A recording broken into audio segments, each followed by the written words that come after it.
There's a very large trend coming into 2025 that I think you'll want to be a part of, and that's mixed media design. Mixed media design is the creative approach of combining various artistic elements and techniques such as photography, illustration, digital textures, hand-drawn artwork, typography, three-dimensional objects to produce a single cohesive composition. Instead of relying on a single style or medium like purely vector-based graphic design or purely photography, mixed media design thrives on layering, contrast, and combining all of those visual formats. Right now, there's a growing trend where designers experiment with different textures and images and typography in ways that feel like a digital collage. It still remains organic like the real thing, but is super dynamic. So I'm gonna go over a couple points that are gonna help understand what mixed media design is all about. Number one, multiple art forms. Mixed media design combines various techniques like photography, illustration, digital textures, and hand-drawn artwork to create a single cohesive composition.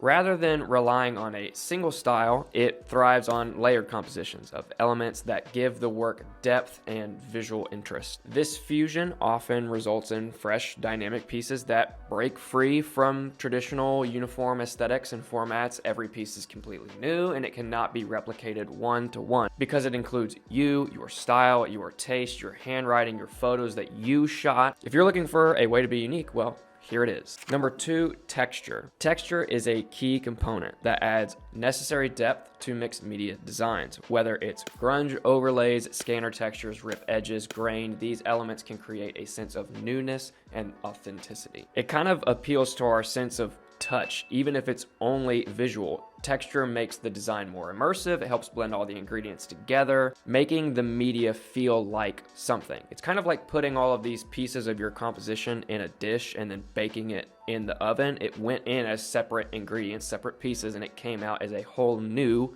finished thing. Number three, it's going to include a hybrid of digital and handmade. Mixed media uses both hand-drawn or painted elements and digital finishing techniques. A designer might scan sketches, paint strokes, or collages and then fine-tune these elements with software like Photoshop, Illustrator, or Kittl. And it's kind of hard because I wonder if this is just really good video editing, but I'm going to call it mixed media video. Is actually getting a lot of love on social media right now, and it's among one of the highest performers in terms of reach, but of course, humor always wins. The videos with the most views, most shares, most engagement will always and forever be the funny, relatable skits, fail videos, and your standard stuff because people want to feel like they're being rewarded with a laugh or validation when they're watching it. Okay, moving on. Number four, collage aesthetics and layering. Collage-based styling is pretty baked into most mixed media designs with multiple images, shapes, and textures layered to form something completely new. It could make sense, it could not make sense, it really doesn't matter as long as it's captivating. This approach mimics the traditional cut and glue method like you're doing a scrapbook, but adding in techniques like scanning, photographing, and using different design software just kind of unlocks a world of things that you can do with this. Number five, one of my personal favorites, bold typography. In mixed media, typography isn't just text. It's not just there to convey a message. It's an element that's part of the whole visual interest. It's a design element that's layered, texture, or even partly obscured. Like I say sometimes, I don't care if I can read it, I just want it to look cool. Designers might use hand-lettered fonts and then vectorize them, bold type, or mixed font families to complement or contrast the surrounding visuals. This deliberate contrast between text and imagery heightens the design's visual impact and deliverability. Number six, another one of my favorites, probably even more than typography, imperfection. I love this because I'm full of it. Mixed media thrives on the charm of imperfections, brushstrokes that go out of the lines, torn edges, or ink splatters. These flaws convey a sense of honesty and human nature, especially in a digital age where everything seems to be so cut, clean, and polished. I mean, I'm not perfect. Are you perfect? I'm way more likely to interact with a raw piece of content than something hyper polished and stale. By embracing imperfect, mixed media designs feel more relatable, personal, and nostalgic. I think it just really sparks the late 90s and early 2000s kid in us. And that's really what we're trying to do here, is approach creativity like a child with craft paper and crayons that has no mission, no MO, instead of like worn out adults that work 9 to 5s. I really believe everyone has the ability to be creative. You just have to allow yourself to go into sandbox mode. Just like when you were 6 or 7 and you were given craft paper, crayons, and glue and you made something completely original. Everybody had the same universal experience. So why is this trending? Well, it's just interesting. With more and more and more and more creators on Instagram, a lot of them are getting really good, and we're all fighting for the same viewer's attention. Technically, you're competing with Netflix, you're competing with Hulu, you're competing with HBO Max, you're competing with TV and movies, all for viewers' attention. If people view your content on a screen, they view all of that other stuff on a screen, and so technically it's all in the same bucket for a viewer. They don't know the difference. You have to give the viewer a reason to stop scrolling and be like, yeah, that's dope, I'm gonna like that, or yeah, that's dope, I'm gonna leave a comment. This is exactly why I'm gonna be switching all of my brand content over to a more high produced mixed media feel. These kinds of videos take like way longer to create, but I promise you, one very highly produced, captivating piece of content a week is better than 5 extremely low effort pieces. This is specifically for like the creative and business space, mostly if you're not being funny or doing funny types of content. Since Instagram prioritizes shares, you have to come at your content asking yourself, does my viewer have a reason to share this with others? If not, they may like it, say it's cool, they may leave a comment, but then they'll swipe and it's gone. You don't gain anything else from it. It's a little sad, but it's just kind of the way that it works, and as natural competition comes into play, it makes all of us as creatives better. Competition breeds excellence. Designers and audiences alike crave work that's going to stand out against the minimalistic and flat designs that have just been a trend for just so long. Mixed media's blend of vintage influences, modern tools, rich textures, offers a unique, attention-grabbing aesthetic that resonates across all industries. This is actually very freeing. You are allowed to make your thing that you do not believe is interesting. Let's go over a couple tips for executing this kind of mixed media design. A well-executed mixed media piece balances curation and just straight up plain old experimentation.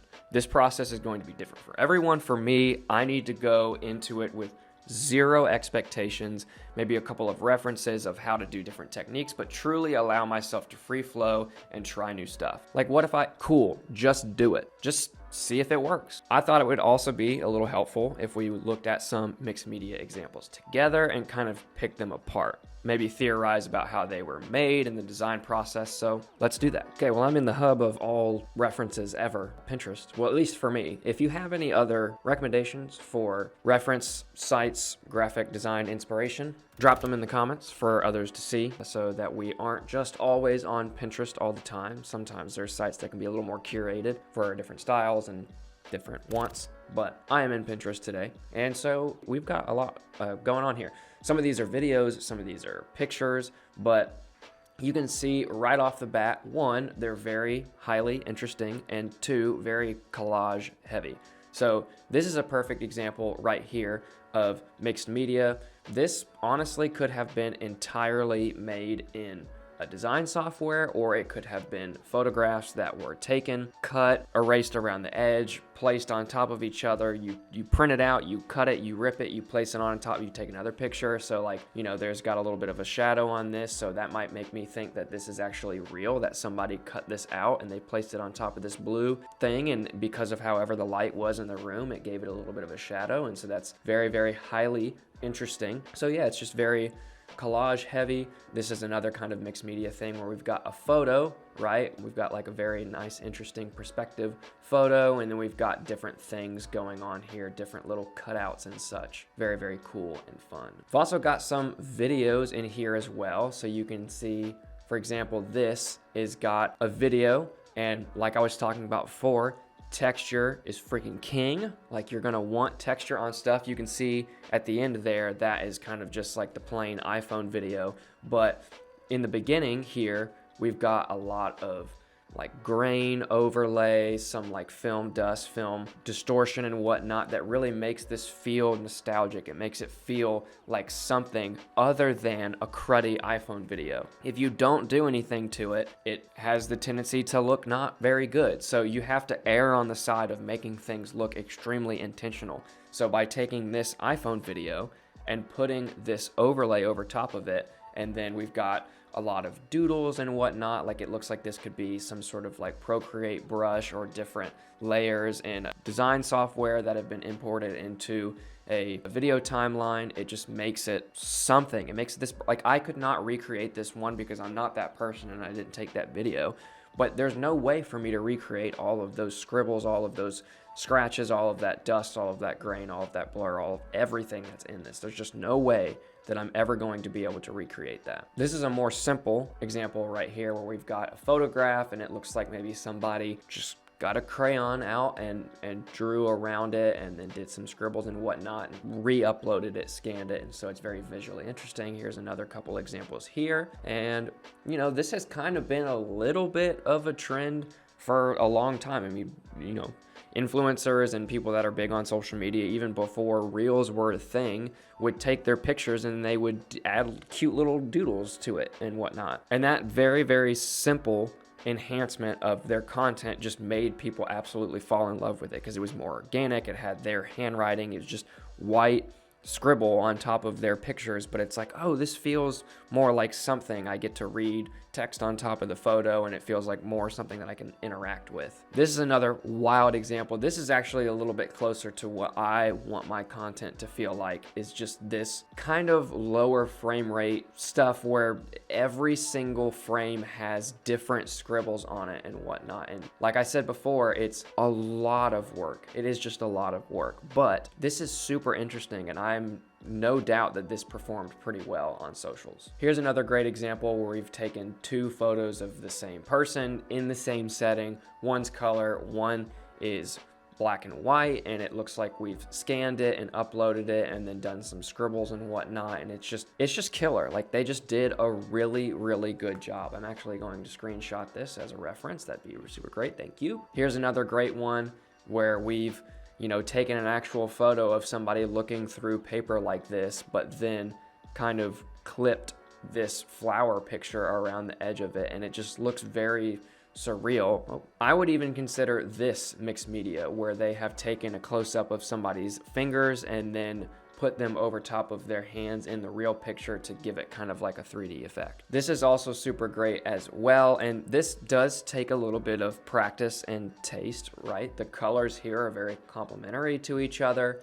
And, you know, an easy win with something like this is that if the colors of the picture, if you were like, oh, I'm wearing a blue shirt and that just doesn't blend with this, just make the photo black and white and then make all the color come from other things and just layer and find cool stuff, recreate some of this stuff to give yourself some of your own ideas. And yeah, just try to create something completely original, have fun with it, allow yourself to go into sandbox mode, just do it. Just create, just scribble and doodle, try it, see if it works. Don't go into anything assuming that it's not going to work, because that's the only way that you can assure that it's not going to. Well, that has been mixed media design. Hopefully this is super helpful for you, and I encourage you to go try this out. I am definitely going to do this. Like I said, I'm moving all of my brand content over to a more mixed media format, and I'm excited to see how it performs. While you're here, make sure to leave a like and a comment on this video. Like I said, leave some other reference sources down there for other designers to check out, and give us your thoughts on mixed media. Do you like it? Do you not like it?